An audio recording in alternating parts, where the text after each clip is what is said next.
हफ्ते के आखिरी दिन दुनिया भर के बाजारों से मिले जुले लेकिन थोड़े बेहतर हैं संकेत। एसजीएक्स निफ्टी में है हल्की सुस्ती। सुस्त शुरुआत के बाद क्या फिर से रिकवर होंगे और फिसलेंगे? आज का ट्रेड कैसा रहेगा और क्या करें आप, इस पर रहेगा खास फोकस। शेयर बाजार लाइव में आप सबका स्वागत है। नमस्कार, मैं हूं अनिल सिंघवी। नमस्कार, मैं हूं दीपांशु भंडारी। वीकेंड सेशन की तैयारी है और उससे पहले आज के सेटअप में किस तरह का एक्शन रह सकता है, कौन से स्टॉक्स पर आपको नजर रखनी चाहिए और मोमेंटम क्या बता रहा है, इन सभी बातों पर अनिल जी से चर्चा करते हैं। तो सर बताइए, आज के बड़े ट्रिगर्स क्या हैं? दीप, नए रिकॉर्ड बनते दिख रहे हैं अमेरिकी बाजारों में। नेस्डेक ने एक बार फिर से नया रिकॉर्ड बनाया है। वहीं अमेरिकी बाजारों में डाउ में भी अच्छी खासी मजबूती रही है। 185 अंकों की दिन के हाईएस्ट पॉइंट पर जाकर बंद होने में कामयाब रहे हैं। ये लगभग मेरे ख्याल से तीसरा ट्रेडिंग सेशन है कल का, जहां अमेरिकी बाजार दिन के उच्चतम स्तरों के नजदीक जाकर बंद हुए, जो कि बाजार का कॉन्फिडेंस और मजबूती दिखाता है। सोने की मजबूती जबरदस्त बरकरार है और हर रोज नया रिकॉर्ड सोने में आता दिख रहा है। अब 56,000 के पार निकलता हुआ सोना 56,080 का लेवल इस वक्त आपको सोने में दिखेगा और चांदी 76,300 के ऊपर निकलती हुई दिख रही है। नतीजों के लिए आज बेहद बेहद बेहद बड़ा दिन है। निफ्टी में एमएनएम और सिप्ला, लेकिन वायदा कारोबार की 7 कंपनियां ऐसी है जिनके नतीजे आने वाले हैं। तो आज नतीजों के लिए आज, और कैश मार्केट में भी लंबी लिस्ट है नतीजों की, जहां पर आपको एक्शन भरपूर दिखेगा। और कोरोना के को लेकर कल एक और नया रिकॉर्ड बनाया। भारत में कोरोना के 62,000 से ज़्यादा मामले आए और अब पूरी दुनिया में सबसे ज़्यादा कोरोना के मामले हमारे यहाँ से आते हुए दिख रहे हैं, जो कि एक अच्छी खबर नहीं है, लेकिन कोरोना का कहर बढ़ता हुआ नजर आ रहा है। जी दीप। बिल्कुल अनिल जी, पर कोरोना तो अब ऐसी खबर हो गई कि हम रोज इसको हाईलाइट करते हैं, पर बाजार इस पर ज़्यादा ध्यान नहीं दे रहा है। सर, जो बाजार में एक्शन दिख रहा है, स्पेशली जो इस हफ्ते का एक्शन रहा है, उस पर आपसे एक सवाल पूछना चाहूँगा। कैसे रीड करना चाहिए और मोर इम्पोर्टेंटली अपनी पोजीशनिंग कैसे करनी चाहिए इस बाजार में, क्योंकि दोनों तरफ की इतनी तेज वॉलेटिलिटी होती है इंट्राडे लेवल पर। आपने तेजी की पोजीशन लगी है तो स्टॉप लॉस हिट हो जाएगा, मंदी की है तो स्टॉप लॉस हिट हो रहा है, आप कैरी फॉरवर्ड करते हैं तो भी पहले 1-1.5 घंटे में आपके स्टॉप लॉसेस हिट हो जाते हैं। किस तरह से बाजार में पोजिशन करना चाहिए ऐसे बाजार में जहां दोनों तरफ के इतने तेज उतार चढ़ाव हो रहे हैं? सर दीप, ये सवाल आज शुक्रवार को आ रहा है, लेकिन इसीलिए हम सोमवार से लगातार ये कह रहे थे कि वो आसानी से पैसा बनाने वाला वक्त धीमे धीमे जा रहा है। 2 तरीके से बाजार को अप्रोच करें। एक, आप प्योरली इंट्राडे ट्रेडर हैं तो आपको सही लेवल का इंतजार करके कॉन्ट्रा ट्रेड लेना है, जो कि कभी भी आसान काम नहीं होता, क्योंकि अगर 11,250 आपको निफ्टी दिखेगा तो आपको निफ्टी बेहद मजबूत नजर आएगा और उस वक्त बेचना आसान काम नहीं है। और अगर 11,100 125 के नजदीक आएगा तो आपको लगेगा हम तो बहुत कमजोर हो गए और नीचे जा सकते हैं, वहां खरीदना आसान काम नहीं है। लेकिन डे ट्रेडर्स खाली अंदाज से नहीं कर सकते, उसके लिए स्किल्स और एक डिसिप्लिन और माइंड टेम्परामेंट की ज़रूरत होती है कि आप काउंटर ट्रेड कैसे करें। और अगर ये माइंड और टेम्परामेंट डे ट्रेडर्स का नहीं है तो फिर वो आपको काम नहीं करना चाहिए। ये बिल्कुल ठीक वैसे ही है कि आप अपने टेस्ट करियर की शुरुआत करें और ऑस्ट्रेलिया की है ना वो पर्थ की उछाल वाली पिच पे आपको खेलने को मिले, वहीं आपका टेम्परामेंट टेस्ट किया जाता है कि आप कितनी बॉल ऑफ स्टंप के बाहर छोड़ सकते हैं। खेलने की कोशिश करें, उसके बजाय छोड़ें। तो अगर आप एक अच्छे बैट्समैन हैं तो आप ऑफ स्टंप के बाहर की बॉल जो कि स्विंग हो रही है और सीधे विकेट कीपर के दस्तानों में जाने वाली है, उसको आप छोड़ने की कोशिश करें बजाय खेलने की। एग्जैक्टली यही ट्रेडिंग स्ट्रेटेजी आपको इस वक्त चाहिए। आप कितनी बॉल्स छोड़ सकते हैं वो आपको समझ में आना चाहिए। तो अगर आप डे ट्रेडर्स हैं तो आपके लिए बहुत क्लियर कट है कि आपको लेवल्स पे ही खरीदना है और लेवल्स पे ही बेचना है। इंतजार करें, पेशेंस इज द की। हर वक्त किसी भी वक्त आप ट्रेड करने पर ज़्यादा संभावना ये कि आपके स्टॉप लॉस ट्रिगर होंगे। स्टॉप लॉस इस वक्त दोनों तरह के ट्रेडर्स के ट्रिगर हो रहे हैं, जो कि पोजिशनल हों, जो कि शॉर्ट सेलर हों या फिर लॉन्ग ट्रेडर्स, दोनों के लिए इस वक्त मुश्किल भरा माहौल है। तो ये डे ट्रेडर्स के लिए स्ट्रेटजी होगी। लेकिन दीप, जो पोजिशनल ट्रेडर्स हैं उनके लिए एक बेहद साफ व्यू है, और वो ये है कि आपका ट्रेंड तेजी का इंटैक्ट है, इसमें कहीं कोई डिस्टर्बेंस के संकेत नहीं है। तो आपके लिए एकदम क्लियर कट व्यू है कि बाय ऑन डिप्स, खरीदारी करें डिप्स में, और एक अहम रुकावट वाला लेवल आए या आपको लगे कि पुट कॉल रेशियो देख करके बाजार ओवरबॉट दिख रहा है, वहां हल्का प्रॉफिट बुक कर लें, फिर से करेक्शन मिले री एंट्री कर लें। ये दूसरी तरीके की जो ट्रेडिंग स्ट्रेटेजी है वो पोजिशनल ट्रेडर्स के लिए जो ओवरनाइट पोजीशन रखते हैं। ओवरनाइट पोजीशन रखकर भी ट्रेड करना आसान काम नहीं। देखिए, कल डेफिनेटली जब हम बंद हुए तो डाउ फ्यूचर्स इतने मजबूत रहेंगे ये अंदाजा नहीं था, लेकिन उसके मुकाबले में डाउ इतनी मजबूती के साथ बंद हुआ है। कल रात को अगर आप एसजीएक्स निफ्टी देखते तो 30-40 पॉइंट ऊपर नजर आ रहा था, अब आज 35 पॉइंट नीचे दिख रहा है, हांगकांग नीचे गिर गया। तो इवन ग्लोबल मार्केट्स में भी ट्रेंड तेजी का है, लेकिन इस तेजी के ट्रेंड में उतार चढ़ाव ज्यादा होता दिख रहा है और इसको आपको समझना है। तो जो सोमवार को स्ट्रेटेजी थी वही स्ट्रेटेजी शुक्रवार को भी है। सिंपल, पोजीशन कम करिए, रिटर्न्स कम बनेंगे ये दिमाग में बिठा लीजिए, आसानी से नहीं बनेंगे ये भी ध्यान में रख लीजिए। ओवरनाइट पोजीशन रखना थोड़ा रिस्क बढ़ गया है, पहले की तरह उतना आसान नहीं रहा, और दिन के दौरान बाजार आपको मौका देता है, उस मौके को आप लेने की कोशिश कीजिए। एक्चुअली अगर आप ओवरनाइट पोजीशन रखते हैं और आपको मोटा मुनाफा ना हो तो वो रिस्क लेने का फायदा क्या है। इससे बढ़िया तो ये कि आप डे ट्रेड करें और डे ट्रेड करके दिन के दौरान ही निकल जाएं, जहां पर आपके रिस्क लिमिटेड है और आपको पता है एंट्री और एग्जिट आपके हाथ में, न कि अमेरिका के भरोसे या डाउ फ्यूचर्स के भरोसे। तो मुझे लगता है कि ये ट्रेड ज्यादा ठीक होगा। और एक और चीज जो है, इन सब को हटकर अगर आप देखें तो फिर एक सिंपल चीज है, कैश मार्केट के सेलेक्टेड स्टॉक्स।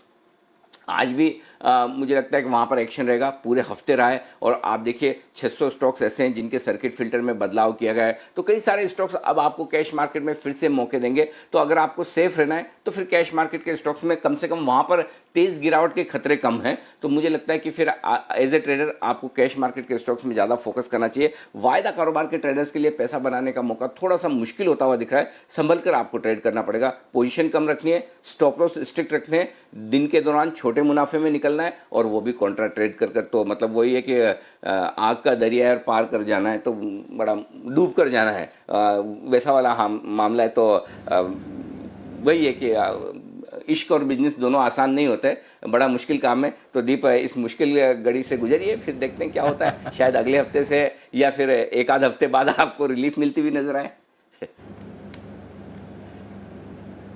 बिल्कुल अनिल जी, तो ये जो 4 महीने से जो तेजी का मोमेंटम है, इसमें अब उतार चढ़ाव बढ़ता जा रहा है। एक छोटा सा सवाल सर और था जो मेरे दिमाग में अभी आया। कल हम बात भी कर रहे थे कि कैसे निफ्टी की वैल्यूएशंस अगर आप हिस्टोरिक लेवल से देखें तो ये अपने हाईज पर हैं इस समय, वो भी इस समय जब वैसे काफ़ी ज़्यादा डिसरप्शन है। पर एक जो ट्रेंड है मार्केट्स में, सभी एसेट क्लासेस एक ही डायरेक्शन में जा रही हैं, और इसके बारे में आपने पहले भी चर्चा करी है सर। ये कब तक बरकरार रखेगा, क्या पहले ब्रेक करेगा? क्योंकि इक्विटीज ऊपर जा रही हैं, गोल्ड सिल्वर नए हाई पर है, क्रूड अपने 5 महीने की ऊंचाई पर है। ये मोमेंटम कब तक बरकरार रहेगा, रिस्क ऑन और रिस्क ऑफ साथ में जो चल रहे हैं इस समय? मेरी लाइन नहीं है किसी बड़े महानुभाव की, नाम मुझे याद नहीं आ रहा, लेकिन सुनाना चाहता हूं कि market can remain irrational longer than you remain solvent. ठीक है, यानी कि मार्केट उतने समय से ज्यादा इरेशनल या फिर यूं कहें कि गलत रह सकते हैं आपकी नजर में। मार्केट तो अपने हिसाब से सही है, आपकी और मेरी नजर में या जो ट्रेडर इन्वेस्टर उनकी नजर में बाजार गलत रह सकता है, और ज्यादा लंबे समय तक गलत रह सकता है जितना आप सोचें, और जितना कि आप सोल्वेंट या कि आप दिवालिया ना हो या आप कंगाल ना हो जाएं। तो ये मार्केट कब तक इरेशनल रहेगा, इसका जवाब किसी के पास नहीं। लेकिन इसका जवाब यही है कि जब तक आपकी पोजीशन नहीं कटेगी, जब तक आपका नुकसान नहीं होगा, तब तक मार्केट इरेशनल रहने वाला है। इसका सिंपल जवाब यही है दीप। अब इरेशनल लेने में आज एक चीज मुझे बताइए, आज कहाँ आपको किस चीज का डर है ग्लोबल मार्केट में? क्या आपको कोरोना का डर है? जी नहीं। क्या आपको अमेरिका में लिक्विडिटी का डर है? जी नहीं। आपको और किसी चीज का डर है? सिर्फ एक ग्लोबल ग्रोथ को लेकर, इसके अलावा कोई डर नहीं। अब जब आपको ग्लोबल ग्रोथ का डर है, और ग्लोबल ग्रोथ का भी डर ऐसा है कि जो सबको पता है, ऐसा नहीं कि अननोन चीज है, फिर गोल्ड क्यों 56,000, फिर चांदी क्यों 76,000? इसका मतलब क्लियर कट है कि पैसा है, ये गेम पूरा पैसे का है। जो लिक्विडिटी का शोर है ना, जो नोट का और पैसे का, जो सिक्कों की खनक है ना, उसमें सारी आवाजें दब जाती है। और इस वक्त पूरी दुनिया में सिक्कों की खनक गूंज रही है, लोगों के पास पैसा है और उन्हें लगाना है। कल हम बात कर रहे थे, गोल्ड ईटीएफ में सेकंड हाईएस्ट होल्डिंग हो गई है दुनिया में।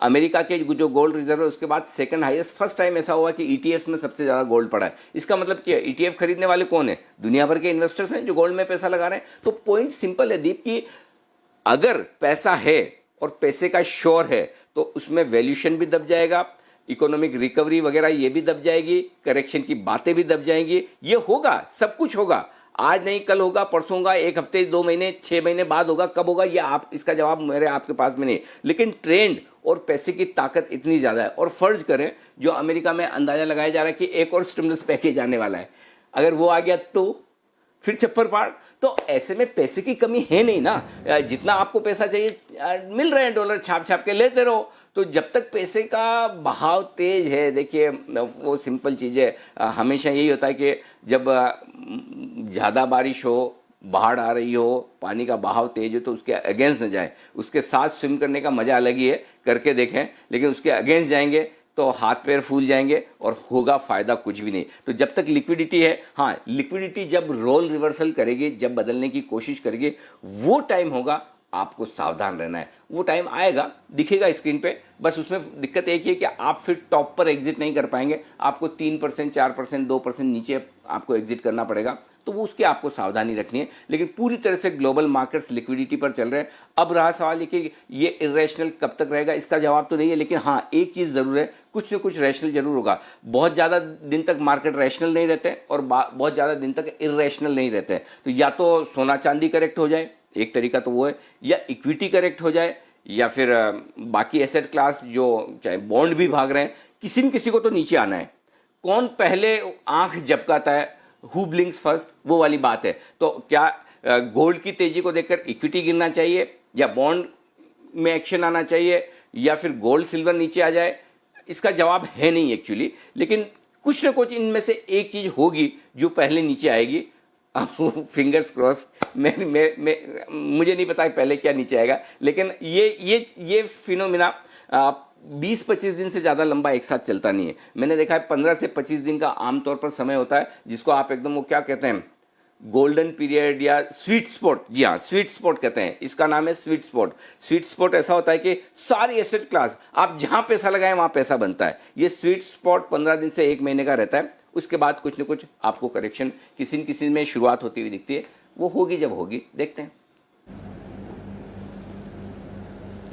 बिल्कुल अनिल जी, देखते हैं किस तरह का मोमेंटम है। बट जैसे अनिल जी ने कहा, इंट्राडे पर आपको मूवमेंट काफ़ी ऊपर नीचे दिखेंगे, बट मोमेंटम अभी भी बाजार का पॉजिटिव है। तो सर फिर आज के सेटअप की बात करते हैं। अगर ट्रेंड अभी भी पॉजिटिव है, बाकी संकेत कैसे दिख रहे हैं आज के सेटअप के लिए? कल और आज के संकेत में दीप कहीं कोई फर्क नहीं है, कोई भी वैसे के वैसे। ग्लोबल कल पॉजिटिव रखे थे, आज भी मैंने पॉजिटिव रखे, ठीक है। और FIs के मैंने कल भी न्यूट्रल रखे, आज भी neutral, DIs negative, FNO neutral, sentiment positive, trend positive.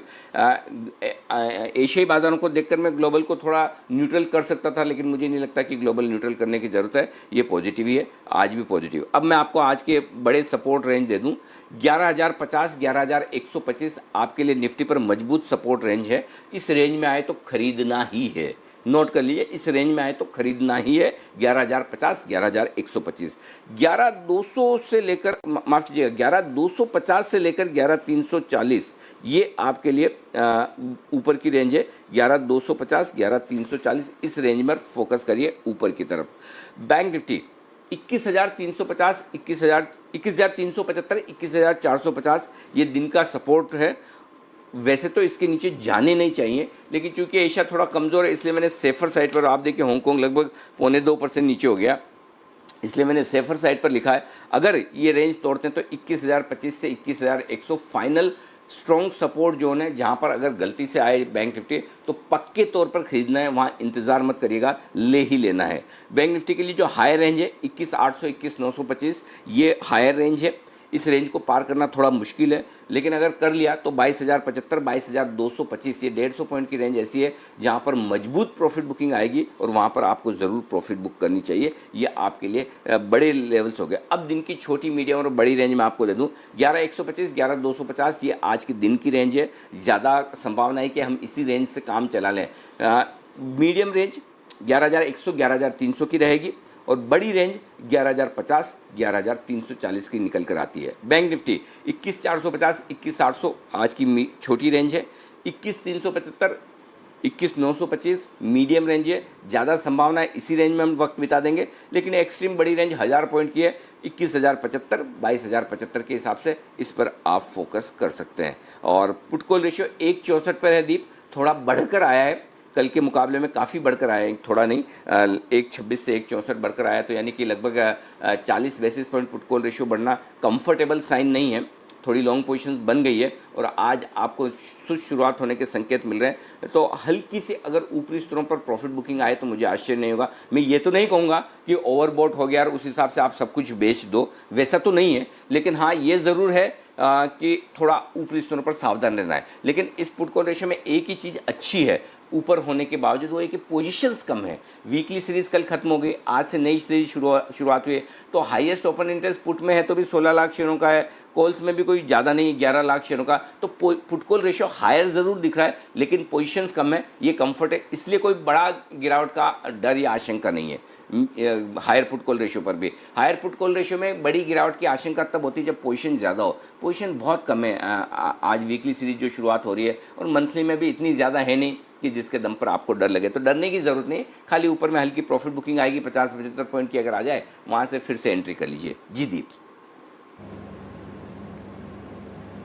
बिल्कुल अनिल जी, तो घबराने की ज़रूरत नहीं है, बट हाँ आज ऊपरी स्तरों पर हल्का सा प्रेशर आपको दिख सकता है। दोनों तरफ के ट्रेड्स पॉसिबल हैं। सर कैरी फॉरवर्ड जिनकी पोजीशन है, एग्जिस्टिंग पोजीशन है, उन्हें क्या ध्यान में रखना चाहिए? 11,050 ये डीप स्टॉप लॉस होना चाहिए, जिसको मैंने थोड़ा सा ऊपर मूव किया है, 11,000 से 11,050 किया है। वैसे जिनको बहुत सेफ और छोटा सा स्टॉप लॉस लगाना है वो 11,125 का भी लगा सकते हैं। जिन लोगों को लगाना है 11,125 भी डे ट्रेडर्स के लिए अच्छा स्टॉप लॉस हो सकता है, लेकिन उसमें यही है कि आप रेंज में फंस जाएंगे। तो अगर आपको बहुत सेफ स्टॉप लॉस चाहिए तो 11,050 का रखिए, कम रिस्क लेनी है 11,125 का रखिए। बैंक निफ्टी 21,350 आपका well defined clear cut bookish stop loss है, राहुल द्रविड़ स्टाइल का।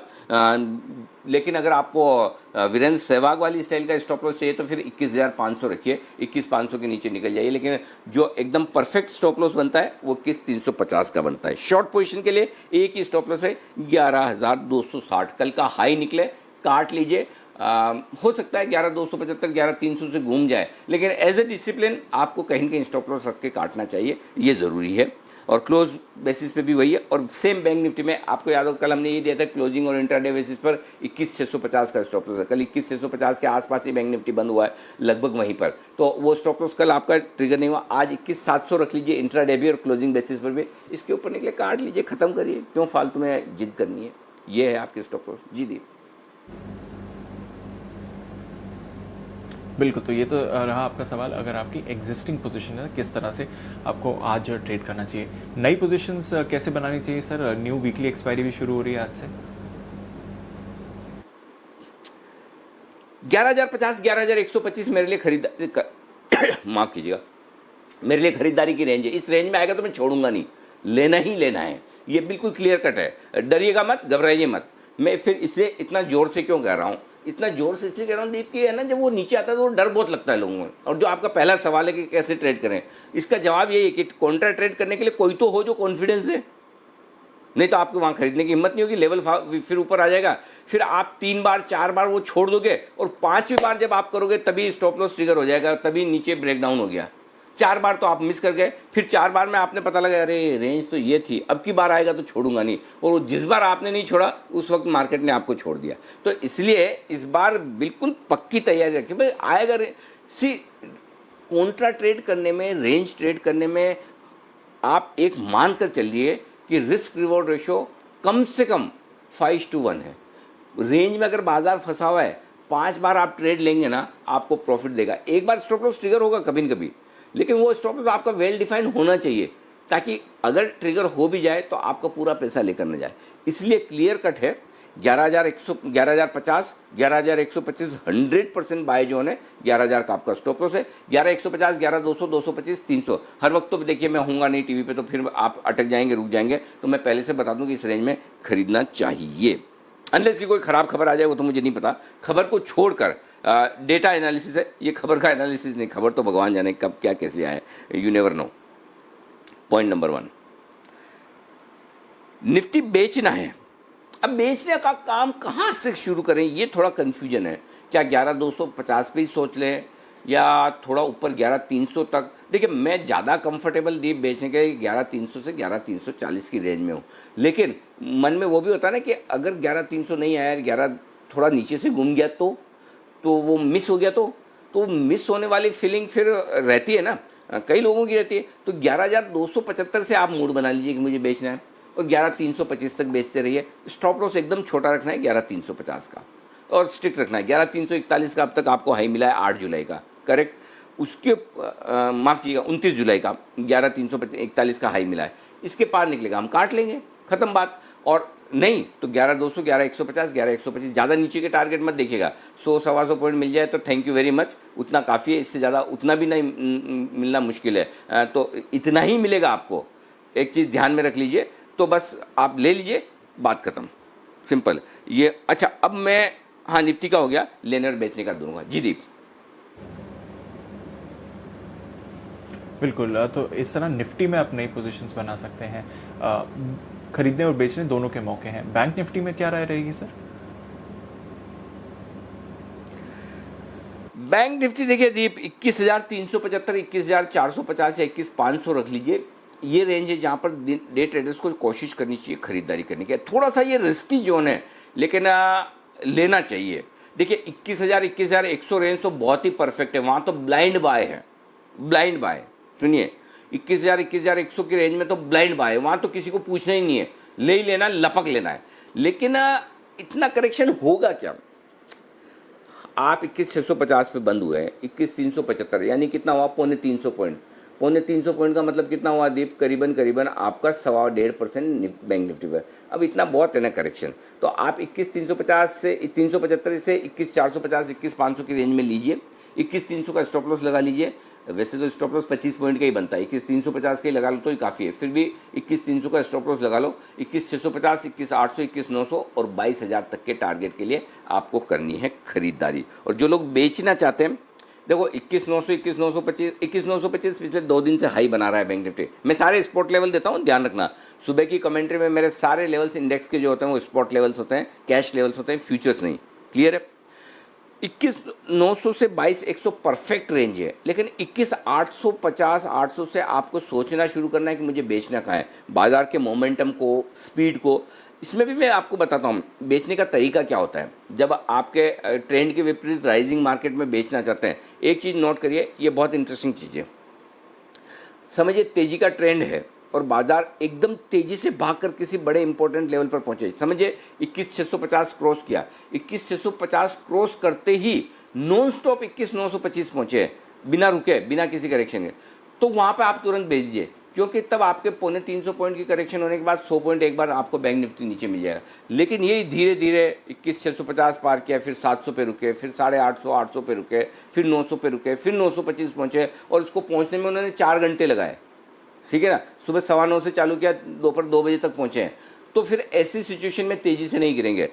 वो करेक्शन 100 पॉइंट का आपको जल्दी से नहीं मिलेगा, वो करेक्शन आपको मुश्किल से मिलेगा। तो दोनों में फ़र्क है। जितनी स्पीड से ऊपर जाएं और बड़े लेवल पर पहुंचे, करेक्शन आपको उतना फास्ट मिलता है। लेकिन जितना स्लो उस स्पीड पर पहुंचेंगे तो करेक्शन भी आपको स्लो मिलेगा, और तब आपके लिए ज़्यादा फोकस ट्रेड करना ज़रूरी होगा। तो कब और कैसे बेचना है, ये ट्रिक आपको आनी ज़रूरी है।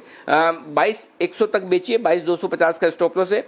21,800, 21,650, 21,500, ये 3 टारगेट हैं जिनके लिए आपको करनी है बिकवाली। जी दीप, और आपकी जानकारी के लिए बता दूं, इस सीरीज़ का पहला स्टॉक जो बैन में आ गया है वो है कैनरा बैंक। बिल्कुल, तो सीरीज शुरू होने के 1 हफ्ते बाद आपका डेब्यू हुआ है बैन में कैनरा बैंक का, नज़र रखेंगे उस पर।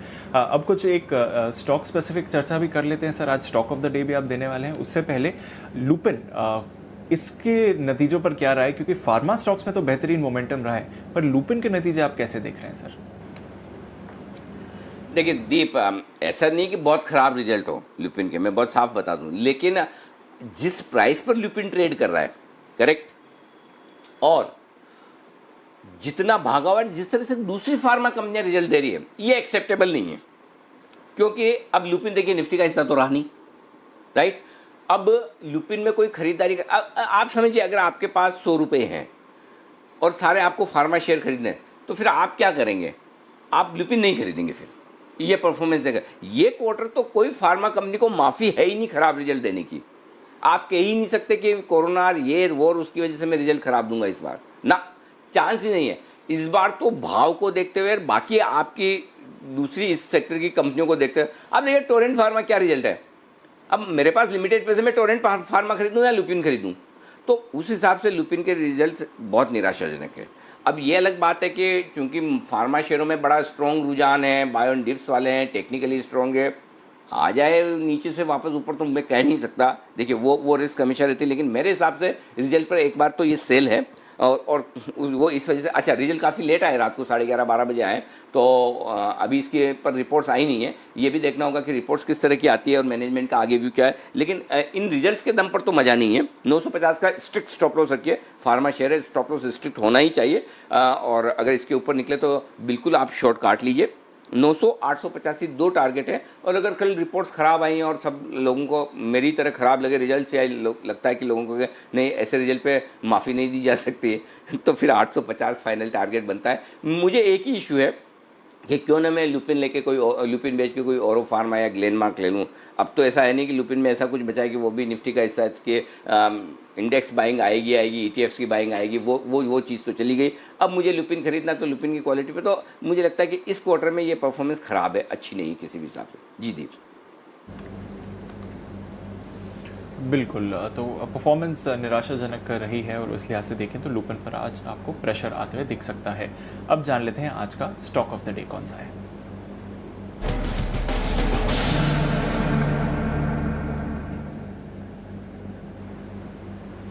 अनिल जी, FIDI डेटा भी लूंगा, पर पहले स्टॉक ऑफ द डे बता दीजिए सर, फिर डेटा के बारे में बात करेंगे। जी सर। हाँ आराम से, अरे जब जो मन करे वो पूछ लो। ऐसा कोई मतलब ऊपर वाले ने अपने को बोला थोड़ी है कि भाई यही फॉर्मेट में चलना है। दिल से जो बात निकले दीप, वो ज़्यादा इंपॉर्टेंट है बजाय फ्लोर फॉर्मेट के। तो सिंपल चीज़ें, फ्री फ्लो रखें विचारों का और सवालों का, वो ज़्यादा मजा है। और मैं तो हमेशा चाहता हूँ, और यही फ्रीडम में हमारे सारे जितने एक्सपर्ट्स हैं उनको भी देता हूँ, मेरे कलीग्स को भी, आराम से जो दिल में आए वो बात करो, तभी जो विचार दिल में वो निकलते हैं। क्योंकि अगर आप मुझे पहले से सवाल पूछ लेंगे कि सर ये सवाल पूछने हैं या वो पूछने हैं, तो फिर मैं वो प्री माइंड सेट से बैठूंगा।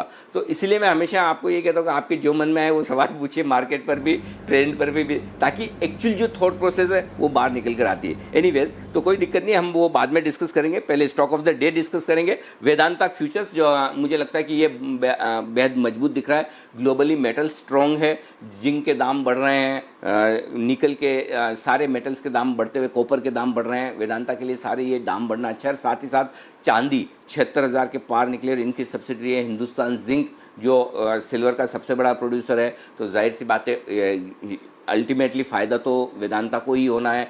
दूसरी बातें ये भी चल रही कि ये अपनी डीलिस्टिंग के लिए कुछ और फंड जुटाने की भी बातें चल रही, तो वो हो सकता है वो डेवलपमेंट भी आपके सामने आते हुए नजर आए। और स्टॉक काफ़ी लंबे समय बाद कंसोलिडेट करके बाहर निकला है। बाजार का मूड थोड़ा कमजोरी का है, इसलिए हो सकता है अगर आपको थोड़ा नीचे मिले तो बहुत बढ़िया है। 122 125 की रेंज में खरीदिए, और 120 119 के आसपास का स्टॉप लॉस लगा लीजिए। ऊपर में 128 और 131, ये सारे लेवल्स जो मैं दे रहा हूँ ये फ्यूचर्स के लेवल दे रहा हूँ, ये ध्यान में रखिए। तो मुझे लगता है वेदांता का फ्यूचर यहाँ से तेजी करने को तैयार है। आपको याद होगा 100 रुपये के आसपास से मैं लगातार पोजिशनली भी खरीदने की राय दिया हूँ। जिन लोगों ने पोजिशनली खरीद रखा है वो आराम से 135 रुपये तक के टारगेट के लिए वेदांता को होल्ड करें। रिस्क एक ही है, डीलिस्टिंग ऑफर दाएं बाएं नहीं होना चाहिए, ऊपर नीचे नहीं होना चाहिए। मैं ये अज्यूम करके राय दे रहा हूँ कि डीलिस्टिंग ऑफर ऑन है, आगे पीछे आएगा, जो भी होगा जिस प्राइस पर होगा वो देखना। अगर डीलिस्टिंग ऑफर ही ना आए, या मतलब कम प्राइस पे आए, या ये तो आपको मुझे किसी को पता नहीं। अगर कम प्राइस पे आना तो 125 का भाव क्यों है। तो इसलिए मेरा समझना ये है कि नीचे के भाव पे डीलिस्ट करवाना वेदांता को बहुत मुश्किल काम है। प्रोमोटर्स को इतना आसानी से लोग मानेंगे नहीं, तो प्रीमियम पर ही होगी डीलिस्टिंग अगर होनी है तो। और उस लिहाज से यहाँ से एक अपसाइड बनती है। तो पोजिशनल जो ट्रेडर्स पहले से लेकर बैठे हैं 100 105 रुपये के रेंज से, वो 135 रुपये के आसपास तक के टारगेट के लिए होल्ड करें। और आपको मैंने बोला था कि 2 महीने में अगर 100 का 130 135 होता है, आपका 30% रिटर्न वेदांता जैसे शेयर में 2 महीने में अगर मिल जाए बुरा नहीं है। ठीक चीज़ एक बार फिर से बोलता हूँ, जो ये परसेंटेज रिटर्न वाली बात है दीप, यस बैंक लोग याद करेंगे, मैं फिर बोल रहा हूँ आपको कि हमने यस बैंक के एफपीओ में पैसा लगाने की राय दी थी। जो यस बैंक को होल्ड करके रखेगा उसको बैंक निफ्टी के मुकाबले में, बैंक निफ्टी इंडेक्स के मुकाबले में बेहतर रिटर्न मिलेंगे। अब आप परसेंटेज में अगर आपको सालाना 25% का रिटर्न कम लगता है तब तो फिर एक अलग बात है, आप इन्वेस्टर नहीं, फिर तो आप ट्रेड करके करना चाहते हैं, वो एक अलग चीज़ है। लेकिन जो इन्वेस्टर हैं, मेरी उनसे दरख्वास्त है, सबसे पहले यस बैंक निकलने की, बेचने की राय भी हमने दी थी, और 12 रुपये पे मैं अकेला हूँ जो यस बैंक पर बुलिश हूँ।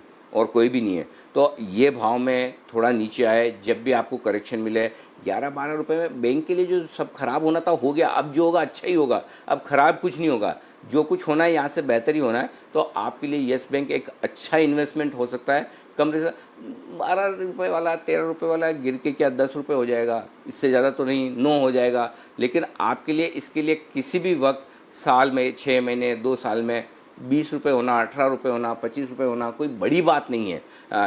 और आपने देखा है बड़े इन्वेस्टर्स के आने के बाद हुआ। अब एक ही दिक्कत है, ये पेशेंस टेस्ट करेगा आपका, स्लो चलेगा। क्यों? क्योंकि इक्विटी बड़ी हो गई है, तो अब वो भागने वाली बात नहीं रहेगी। इसीलिए मैं कह रहा हूँ कि आपको येस बैंक में जब पैसा लगाना है या आपने लगाया है एफपीओ में, तो ये सोच के होल्ड करना है कि मैं इन्वेस्टर हूँ, मुझे साइड में रख लेना है। अगर आप ये सोच के करोगे कि येस बैंक पहले की तरह रोज वो सर्किट मारे, उछल कूद करे, बड़ा रिटर्न दे दे, तो फिर आप गलत है। फिर आप इसको देखिए भी मत। जिनको इन्वेस्टमेंट के तौर पर है, लेकर रख दीजिए शांति से। जब भी खराब मार्केट में वापस मिले आपको 12 रुपये के आसपास, किसी को पूछे मत, राय मत लीजिए, लेकर रख लीजिए, भूल जाइए।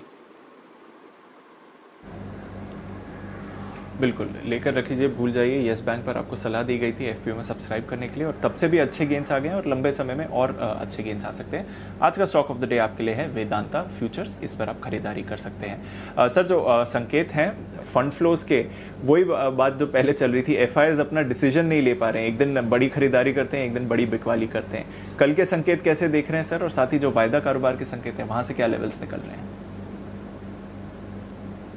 ओके, तो पहले मैं एफआईआईज की स्ट्रेटेजी बता दूं आपको। मैंने न्यूट्रल साइड पर इसलिए रखें कि 637 करोड़ की जितनी कैश में खरीदारी है, उतने के उतने ही स्टॉक फ्यूचर्स 600 करोड़ के बेचे हैं, तो वो लगभग न्यूट्रल हो गया। 493 करोड़ के इंडेक्स फ्यूचर्स खरीदे हैं, जो बड़ा नहीं है एफआईआईज के लिहाज से, इसलिए मैंने न्यूट्रल रखा है। नहीं तो मैं चाहता तो पॉजिटिव साइड पर भी कर सकता था, लेकिन मैं चाहता हूं कि एक दिन और देखा जाए दीप, हड़बड़ी क्या है, जल्दी क्या है। और घरेलू फंड लगातार बेचे हैं। हाँ, बिकवाली का आंकड़ा कम हुआ है, 468 करोड़ का ही है, लेकिन एफआईआईज की भी तो खरीदारी का आंकड़ा कम हुआ है। वो ज़्यादा खरीदने आएंगे तभी तो ये बेचेंगे, तो इसलिए उनका ट्रेंड नेगेटिव है, नेगेटिव ही रहेगा। आइए वायदा कारोबार की तरफ। 11,000 मजबूत सपोर्ट है, हाईएस्ट ओपन इंटरेस्ट है। 11,200 हाईएस्ट ओपन इंटरेस्ट है वीकली में, लेकिन सिर्फ 11 लाख शेयरों का, इसलिए वायदा कारोबार के डेटा आज ज़्यादा अहमियत वाले हैं नहीं। मैं लेवल्स आपको पहले दे चुका हूँ। सिमिलरली बैंक निफ्टी में भी 22,000 हल्की रुकावट है। लेवल्स बहुत कम है, छोटे छोटे से हैं, 5 लाख 4 लाख शेयरों में कुछ होता नहीं है, इसलिए आज डेटा बेहद कम है। सिर्फ एक काम का डेटा था जो हम डिस्कस कर चुके हैं, पुट कॉल रेशियो 1.64, लेकिन वो भी कम पोजीशन पर है। बड़ी पोजीशन पर होता तो मैं दबाकर एक उस पर भी आपको स्ट्रेटेजी दे देता, लेकिन देखिए वेट एंड वॉच वाली सिचुएशन है, बस ज़्यादा कुछ नहीं। जी दीप। बिल्कुल अनिल जी, तो वेट एंड वॉच वाली सिचुएशन है, दोनों तरफ के ट्रेड्स पॉसिबल है। देखते हैं आज का एक्शन कैसे रहेगा। एक्शन को आगे बढ़ाते हैं। हमारी रिसर्च टीम भी हमारे साथ जुड़ रही है। मानसी, कुशल, पूजा और साथ ही आशीष हमारे साथ हैं। मानसी, आपसे शुरुआत करते हैं। गुड मॉर्निंग, बताइए आज के कुछ बड़े ट्रिगर्स और अहम नतीजे वाले स्टॉक्स कौन से हैं? बिल्कुल, गुड मॉर्निंग दीपांशु। आज एफटीसी कंपनी के नतीजे भी हैं और साथ ही बायबैक पर भी बोर्ड बैठक होने जा रही है। इसके अलावा इन्फोएज की बोर्ड बैठक और क्यूआईपी के इशू प्राइस पर इस बैठक में सोच विचार होगा। 1,875 करोड़ का क्यूआईपी है और क्यूआईपी का फ्लोर प्राइस 3,177 रुपये और 18 पैसे तय किया गया है। कल बाजार बंद होने के बाद कंपनियों के नतीजे, उसमें सबसे पहले पिडिलाइट आप देखिए अनुमान से कमजोर है, लेकिन रेवेन्यूज कंपनी के अच्छे हैं। कंपनी की आय में हम 859 करोड़ का अनुमान लगाकर चल रहे थे, लेकिन 877 करोड़ की आय आती हुई देखने को मिली है।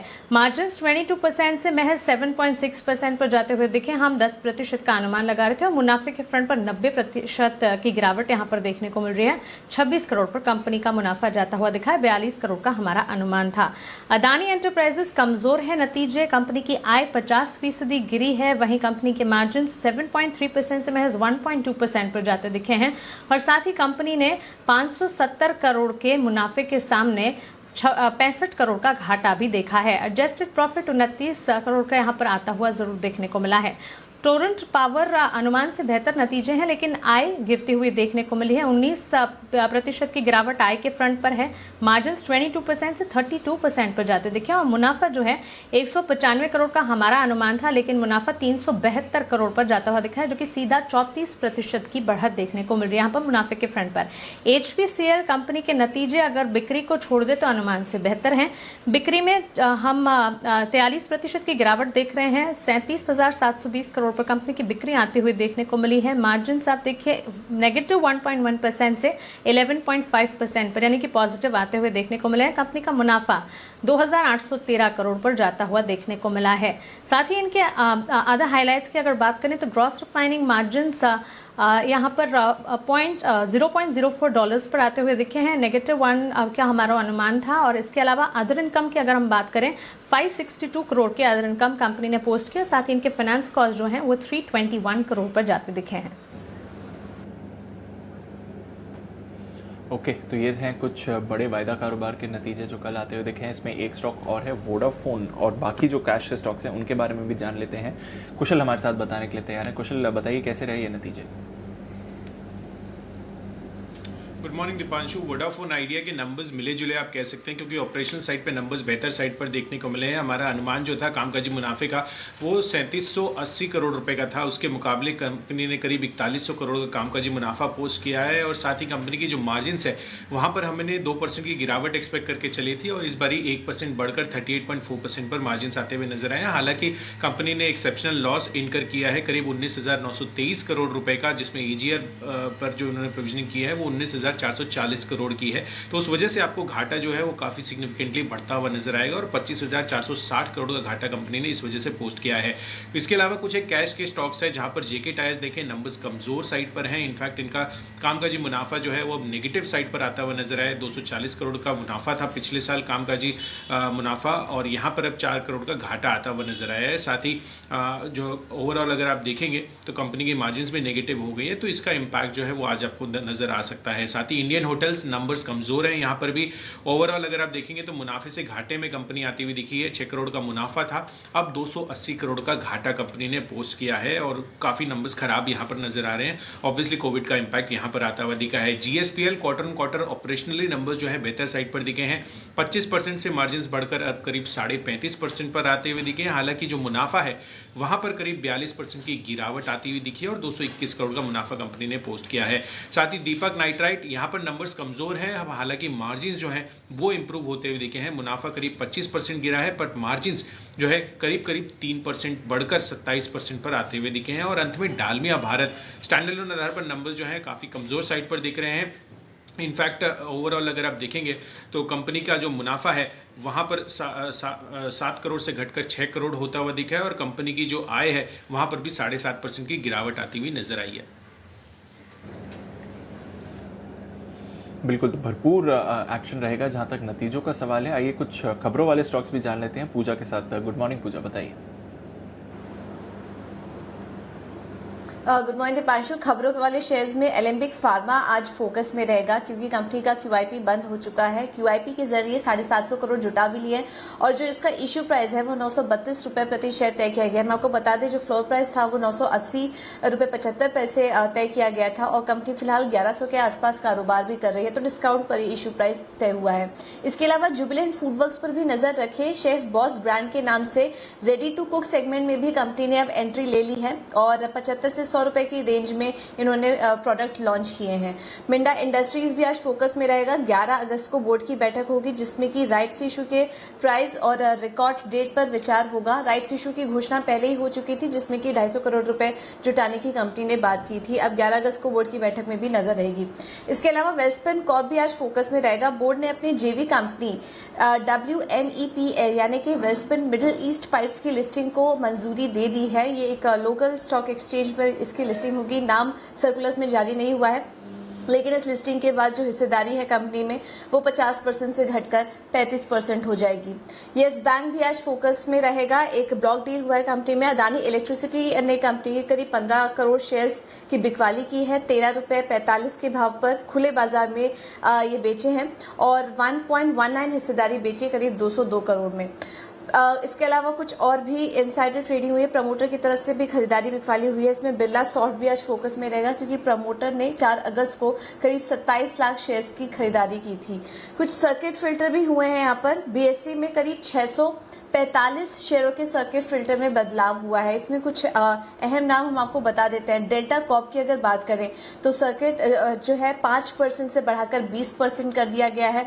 Adani green, Adani transmission, BF utilities, इन तीनों कंपनियों का अगर सर्किट रिवीजन देखें तो वो 5% से बढ़ाकर 10% कर दिया गया है। और 10% से 20% भी कुछ रिवीजन हुए हैं, जिसमें कि Arvind avenue supermarts, EIH, IIFL finance, Jubilant industries और स्पाइसजेट जैसे शेयरों के नाम शामिल हैं। बिल्कुल, भरपूर स्टॉक्स एक्शन में है और सर्किट रिवीजन हुआ है लगभग 650 स्टॉक्स पर, वहां पर भी नजर रखिए। काफी सारे स्टॉक्स के लिए बढ़ाया गया है सर्किट। चलिए आज जान लेते हैं ब्रोकरेजेस का क्या कहना है बाजार पर FIR में।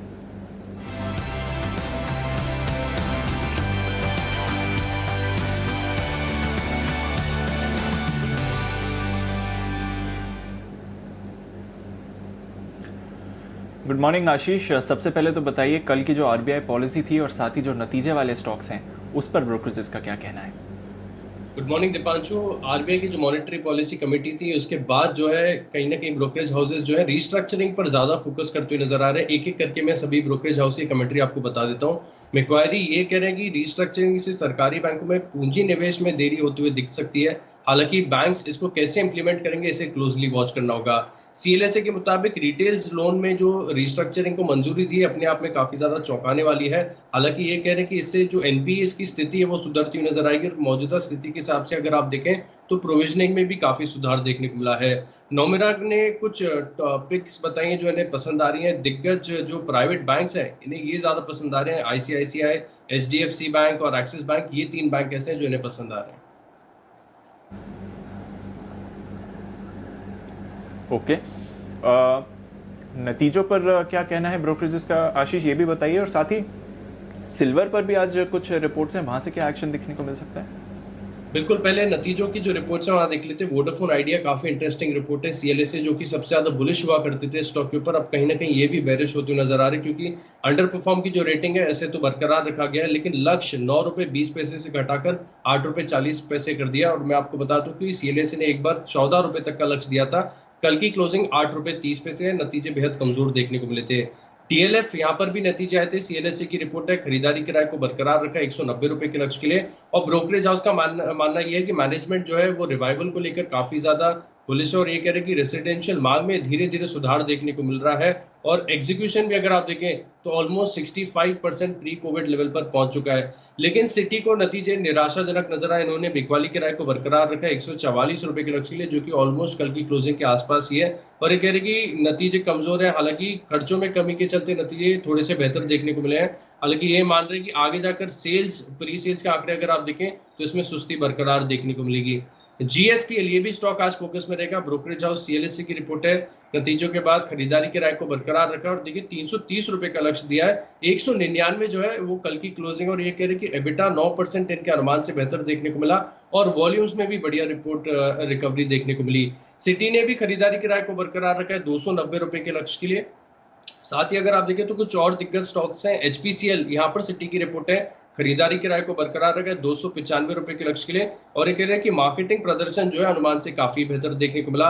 HSBC की रिपोर्ट है, PI इंडस्ट्रीज पर खरीदारी किराए को बरकरार रखा है, लक्ष्य 1800 से बढ़ाकर 2200 रुपए कर दिया है। और स्टॉक स्पेसिफिक आखिरी रिपोर्ट है आज के लिए UBS की रिपोर्ट है BHEL पर, जहां पर बिकवाली किराए को बरकरार रखा है, लक्ष्य 19 से घटाकर 17 रुपए कर दिया है। और ये कह रहे कि छोटी अवधि में अगर आप देखें तो जो रिकवरी की ज्यादा उम्मीद इन्हें नजर नहीं आ रही।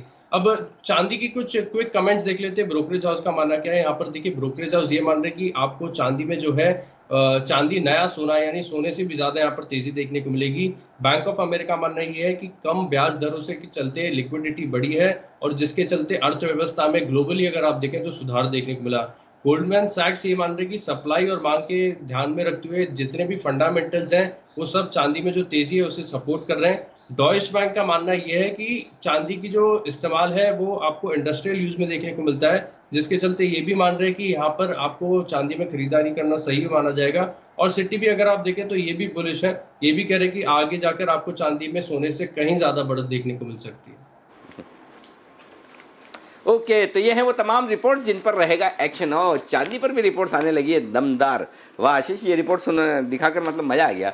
हमेशा ऐसा जरूरी नहीं कि स्टॉक्स पर ही होनी चाहिए, जहां भी इंटरेस्टिंग रिपोर्ट्स मिले दर्शकों के सामने जरूर रखें। तो देखिए चांदी पर भी रिपोर्ट्स जो आई है वो बेहद इंटरेस्टिंग है। आइए, बेहद इंटरेस्टिंग पैनल हमारे साथ जुड़ चुका है, सबका करते हैं स्वागत। और आज शुरुआत करते हैं पिक ऑफ द डे के साथ।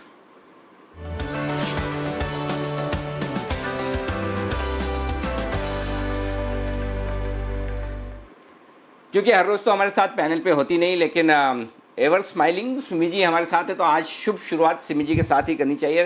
वैसे भी बंसल जी जानते हैं नियम, लेडीज फर्स्ट। तो सिमी जी गुड मॉर्निंग, बताइए आपका pick of the day. Good morning Anil ji, मेरा पिक ऑफ द डे होगा बजाज कंज्यूमर्स, जिसमें आखिरी सेशन में कल खरीदारी देखने को मिला था। मुझे लगता है कि आज भी मेंटेन्ड होगा। मैं एक्चुअली पोजिशनल जाने का सलाह दे रही हूँ। मेरा टारगेट्स होगा 195 टू 206, ये मेरा टारगेट्स है। करंट लेवल पर या डिप पर खरीदने का सलाह होगा 170 का। एक क्लोजिंग बेसिस पर स्टॉप लॉस लगाएंगे। 5 से 7 ट्रेडिंग सेशन के लिए मेरा टारगेट्स दिया है मैंने Bajaj consumers. Okay, Bajaj consumer, ये है स्टॉक सिमी जी को पसंद, पहले भी था, आज भी है, आगे भी रहने की पूरी पूरी संभावना। आइए, गुड मॉर्निंग कुणाल जी, बताएं सर आपका क्या इरादा है।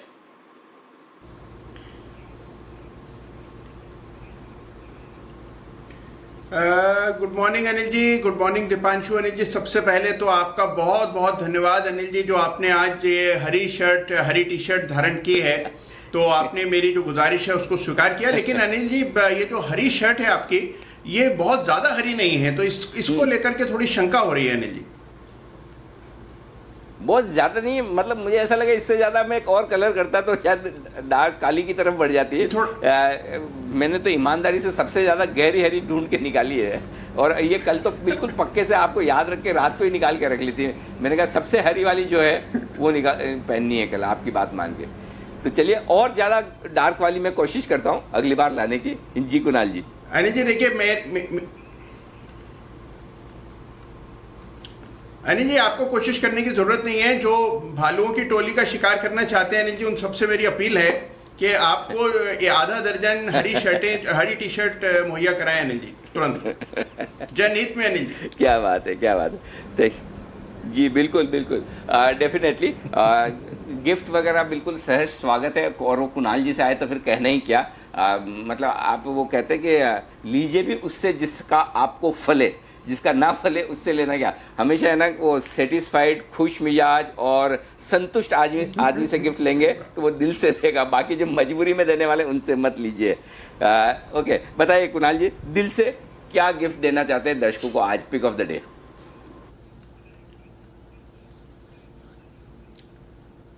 अनिल जी, एक बहुत ही दमदार स्टॉक है जिसको मैंने पहले भी रेकमेंड किया है। मैंने और राकेश जी ने मिलकर भी रेकमेंड किया है, और इस स्टॉक का नाम है जुबिलेंट लाइफ साइंसेज, जिसमें कि एक बहुत बड़ी तेजी हमने पिछले कुछ दिनों में देखी है। फार्मा सेक्टर तो हम जानते हैं कि बहुत बड़ी तेजी दिखा रहा है। 2 शेयर अनिल जी मेरी रेडार पर थे, एक लॉरस और एक जुबिलेंट लाइफ साइंस। दोनों स्टॉक्स मुझे लगता था कि 1000 रुपए के आंकड़े को पार करेंगे। लॉरस ने अभी हाल ही में 1000 रुपए का आंकड़ा छू लिया है। मुझे लगता है कि अब बारी जुबिलेंट लाइफ की है। इसका चार्ट बहुत ही दमदार है। 2 दिनों की सुस्ती से शेयर बाहर निकल रहा है। कल बहुत अच्छी रिकवरी निचले स्तरों से हुई है, तो मुझे लगता है कि इसको बाय करें। पोजिशनल टारगेट 1000 रुपए का, 1000 रुपीज का टारगेट है, और स्टॉप लॉस 775 के 775 के आसपास रखना है। मुझे लगता है कि जुबिलेंट लाइफ साइंसेज में इन स्तरों पर बाय करना चाहिए। बहुत ही शानदार और बेहतरीन स्टॉक है जुबिलेंट लाइफ, जिस पे आपको खरीदारी करनी है कुणाल जी की तरफ से। Bansal ji, very good morning sir, आप भी चमक रहे हैं आज, बताइए सर।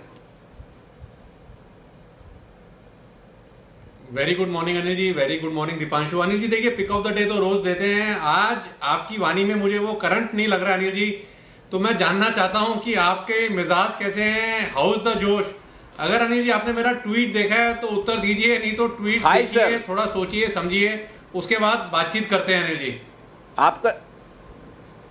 आपका ट्वीट नहीं मैंने देखा नहीं। जोश तो मेरा एकदम परफेक्ट है, फर्स्ट क्लास। मेरे जोश में कहाँ कमी दिख रही है आपको? देखिए अनिल जी, मेरा हमेशा ये मानना है अनिल जी, देखिए आप माना कि आप बॉस हैं, मतलब इसका मतलब ये नहीं कि यू आर ऑलवेज राइट। जो सामने वाले को लगता है अनिल जी, मैं मानता हूँ वो चीज ठीक होती है। तो मुझे अनिल जी आप में थोड़ा सा मिजाज थोड़ा से मेरे को हिले हुए लग रहे हैं, शायद थोड़े से जोश कम लग रहा है, तो आप मेरा अनिल जी ट्वीट देखें, उसके बाद हम बातचीत करते हैं इसके ऊपर।